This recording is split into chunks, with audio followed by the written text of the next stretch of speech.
Now, recent flooding not only caused lots of destruction across parts of Siouxland, it also wiped away and damaged some important parts of our history. Today, in this edition of Hometown History, the story of a rare tractor that barely survived the flooding and the effort to restore it to its more than 100-year-old glory.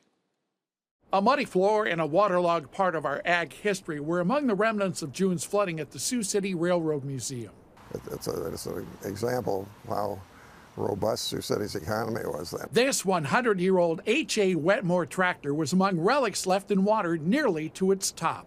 And the grandson of the designer and builder, Mark Wetmore of Vermilion, hopes this relic of his grandfather's genius can be restored. He was a nice old grandpa that had a history of kind of doing exciting things.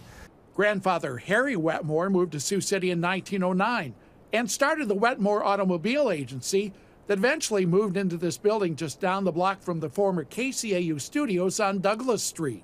He'd later start Wetmore Tractor Manufacturing. It was a tractor that cost a little more than $1,400 in 1920, and he sold hundreds of them. But Harry Wetmore also loved the fast lane, racing cars as a young man. In the early years, he raced his cars to advertise their product. In fact, he was the only local driver to take part in the famous Sioux City 300 in 1914. Held at this North Sioux City racetrack, then considered on par with the Indianapolis 500.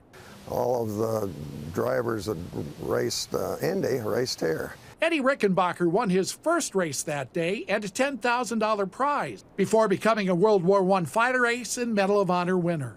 Both became fast friends. In later years, Rickenbacker ignored a welcoming party of city officials upon returning to Sioux City once again. Eddie gets off of the train, ignores the city's groups, runs across the platform, and the two guys embrace. The tractor is down near Pearson, Iowa, awaiting repairs. Wetmore says his connection to the tractor is just an accident of birth. He wants the tractor working once more to honor the perseverance of Wayne and Roxy Ebright of Worthing, South Dakota. They did the original restoration. They spent 16 years digging pieces out of the mud and searching for parts and advertising for parts and advertising just for information about the tractor. Now, Mark Wetmore hopes to have that tractor restored and running in time to have it at the Woodbury County Fair, which begins next Friday, July 31st.